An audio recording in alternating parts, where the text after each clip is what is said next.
Okay, here's a discussion me and Bubba are having, and Bubba's helping me right now, and I'm helping Bubba with his homework. We ain't forgetting about it, but we're discussing how to overcome resistance. Now I got my whiteboard back here, and I just want to go over some fine points so we can get over these things together. I want to first of all say I'm not an expert. Bubba, you an expert? No. We ain't no experts, so we open for discussion, and we would love to hear back from anyone that's watching this video that finds this fascinating. It's pretty raw cut, and it's really a discussion. But it is some things that I read that I'm a little bit informed on that I've learned along the way that help me overcome resistance. And I'd like to share these things and get feedback, and hopefully we can meet in person and begin a whole new thing. Okay, so the subject is overcoming resistance and finding the inner joy. Come here, Paisley. And finding the inner joy. Now, I'd like to make a statement. First, it says, obstacles are opportunities to build character. I think she needs to be changed. Paisley?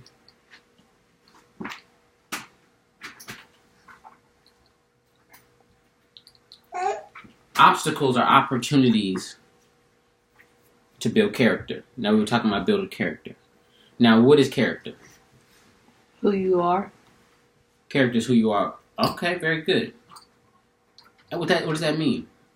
Like how someone can trust you in some situations. Very good. That's a good point. How people can trust you, because they know that if you have a character of honesty, that you're not going to be a person that's stealing from them. You have built something up in you that says, I'm an honest person. Now, that is a character trait of yours. I am a good person. Here you go, Paisley. Here you go, Paisley. I'm a decent person. I care about the people around me. I'd rather do what's right and what's good versus what's bad. Because people can have bad character too.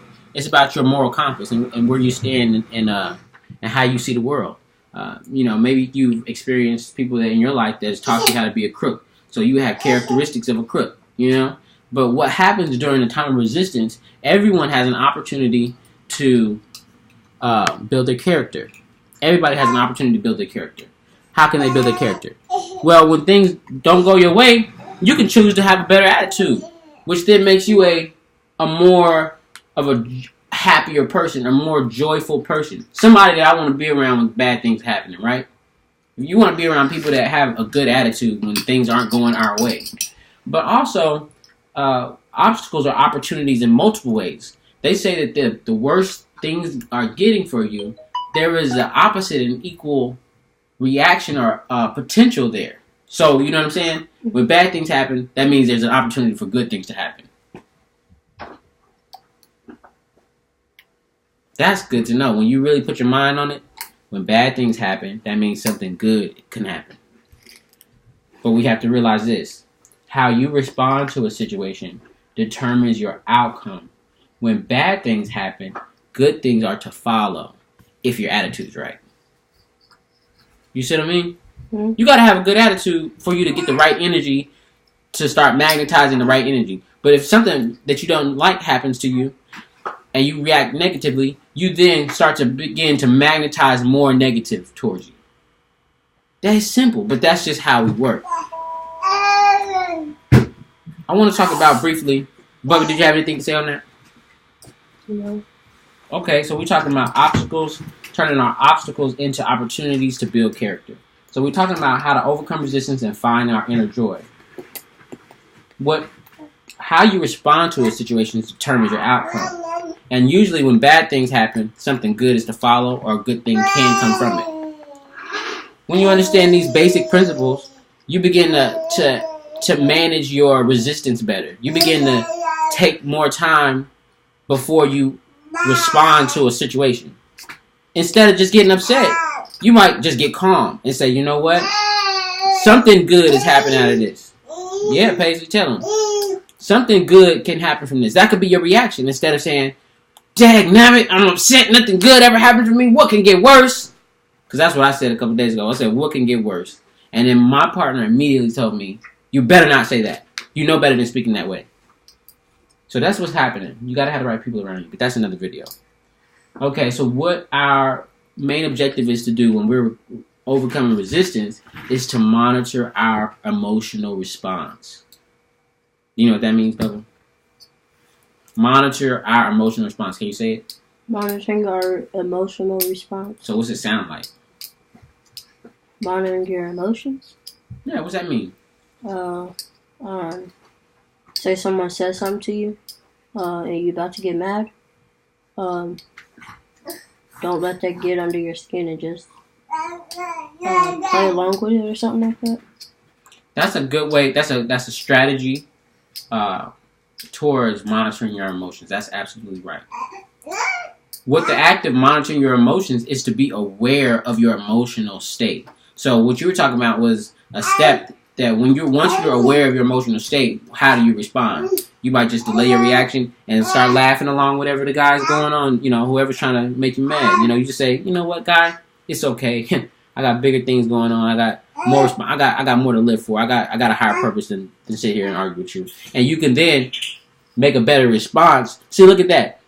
Immediately we understand that your energy or your attitude determines your outcome. If you handle somebody that's trying to make you mad in a calm manner, you're less likely to get into a fist fight. Would that be true? Mm-hmm. You're less likely to get into a fist fight if you speak to somebody calmly, even when they expect you to be heated. Because they expecting you to be heated, and they want you to respond irresponsibly, irrationally, and quickly. But you want to respond rationally, responsibly, and in a proper timing, delaying your reaction. So when we monitor our emotions, we say, "Oh, I feel bad," and then why you want to monitor your emotions? Because you know that whatever emotion you're feeling, it begins to magnetize that emotion towards you. You see what I'm saying? Mm-hmm. What is that? What does magnetize mean? To pull something to you. Pull something to you. So if you're feeling bad, and you realize that you as a being, your vibration, it's a magnet. It's a transmitter and receiver of signal. What you're doing is you're magnetizing things to you in this reality, right? Is that too much? That makes sense, right? Mm-hmm. Okay. So our emotions magnetize things to us. Whatever you're feeling, it magnetizes that same emotion to you. So if you feel a negative energy, that means you're beginning to magnetize more negative energy. So when you're feeling a resistance time period and you would normally feel bad, you need to consciously, on purposely, feel good now.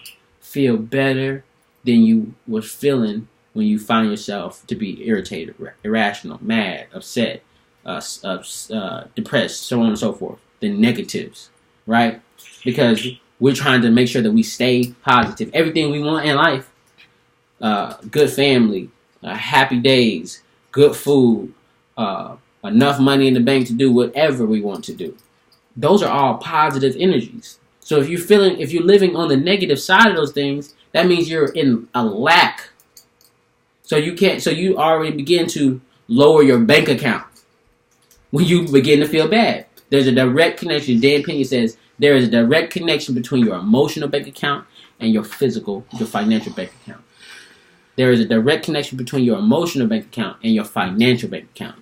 How you feel is how you're getting paid. It's very real. Emotions. It is energy in motion. When you feel an emotion, you magnetize that same emotion you're feeling to you. When you're feeling enraged, because it's the higher level of mad, right? Mm-hmm. Mad, then you feel like rage, then you feel like blackout. You know what I mean? You are so mad magnetizes rage. Rage magnetizes blackout. You feel me? Does that make sense? So it only can escalate itself. Every thought creates a like thought. So if I have a thought about chicken, I might have a thought about fried chicken. I might have a thought about baked chicken. I might have a thought about a chicken itself, or just a big chicken. I might have a thought about a flock of chicken. You feel me? I might have a thought about Chick-fil-A. You know what I mean? Thoughts begin to create more thoughts like it. So if you're feeling a happy thought, a good thought, I'm happy. Then I say, well, I'm happy. And I have gratitude on top of that. And not only do I have gratitude, I'm actually feeling pretty like I want to laugh. You know what I mean? Like, so these emotions can only create more emotions that are just like it. So we have to purposely, consciously, on purpose, choose our emotions. despite the situation. You see what I'm saying? In spite of the situation. Why? Because we're trying to learn how to overcome resistance and find the inner joy. The things on the outside of you can cause you to feel some kind of way. But it should not. What we want to do is we want to master how we feel on the inside. That's the real wealth.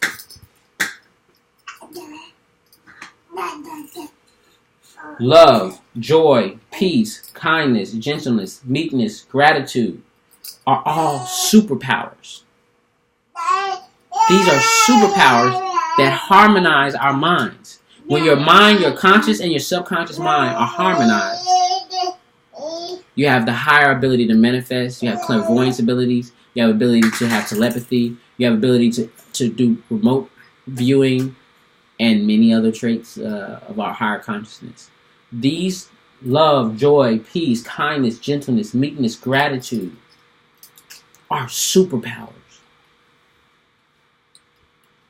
They help you strengthen the energy, electrical forces within your nature that will help you strengthen your aura, which will help you vibrate a stronger current to manifest that what you want.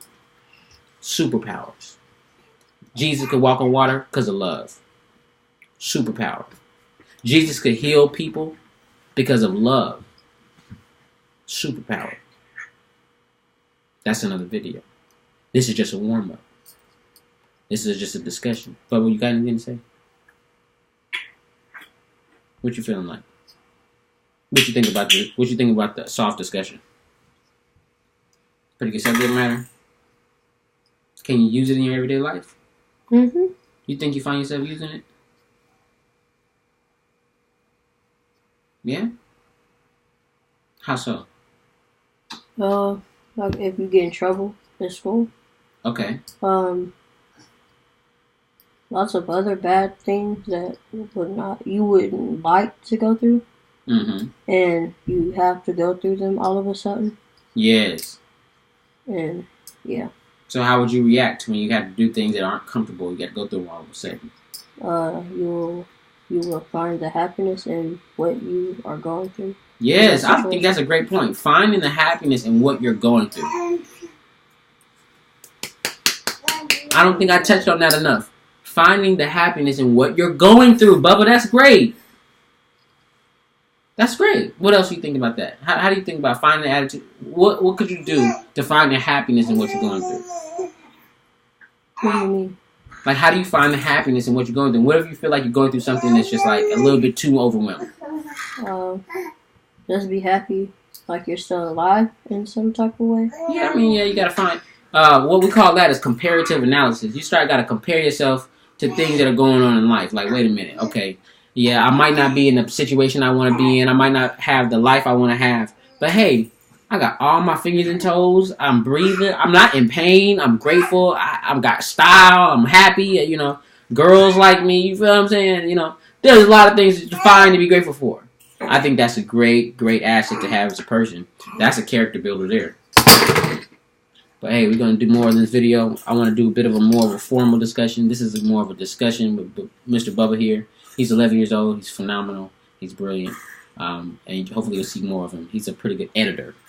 So we'll get some editing done. Talk to you soon.